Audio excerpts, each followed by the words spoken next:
J'ai fait un constat. Et plus j'y pense, plus ce constat me trouble. La vie est bizarre, ou du moins, elle semble être, quand on la regarde de près. Comment expliquer que dans un monde où la médecine a fait d'énormes progrès, où les hôpitaux sont de plus en plus modernes, où les femmes font des suivis de grossesse réguliers, mangent équilibré, où est-ce que le confort excessif a fini par fragiliser ce que Dieu et la nature avaient rendu solide? Ce questionnement devient encore plus troublant quand on observe la maladie.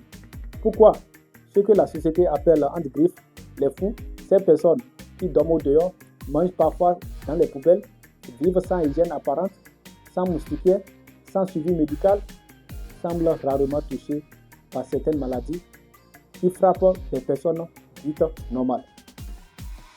Ils marchent pieds nus, affrontent le soleil, la pluie, le froid, mangent n'importe quoi et pourtant ils ne parlent presque jamais du diabète, d'hypertension, d'insuffisance rénale ou de cancer.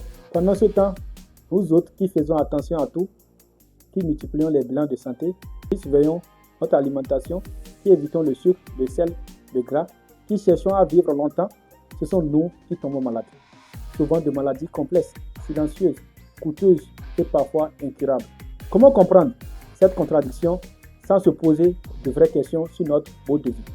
Peut-être que le problème n'est pas la médecine, car elle sauve des millions de vies. Peut-être que le problème n'est pas la richesse non plus, car elle apporte du confort et des opportunités. Peut-être que le problème se situe ailleurs, dans la manière dont nous vivons au quotidien. Nos parents et nos grands-parents vivaient avec moins de stress, plus de mouvement, plus de marche, plus de travail physique, une alimentation plus naturelle, moins transformée, moins chimique. Ils dormaient plus tôt, se levaient avec le soleil, respiraient l'air libre et vivaient avec moins de pression mentale. Aujourd'hui, nous mangeons mieux en apparence, mais nous vivons sous tension permanente. Nous sommes pressés, stressés, connectés en permanence, bombardés d'informations, de comparaisons, d'objectifs et à atteindre au point d'oublier d'écouter notre corps. Nous avons confondu progrès et excès, confort et équilibre.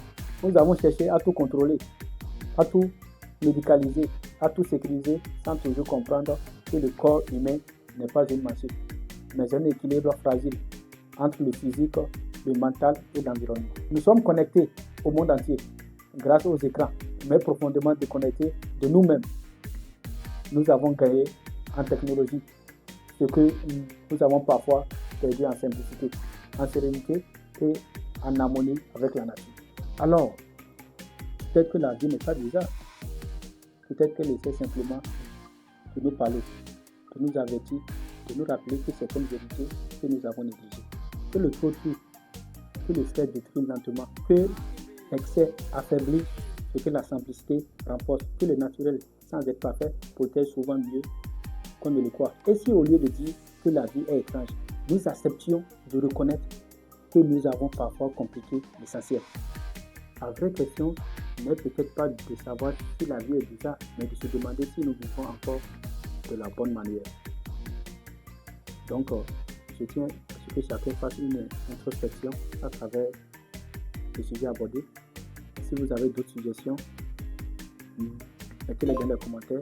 Et si vous aussi, tout comme moi, avez fait des constats, mettez-les en commentaire. On vous écoute. Nous sommes là pour échanger avec vous. Merci d'avoir regardé cette vidéo. Prenez soin de vous et profitez des vôtres.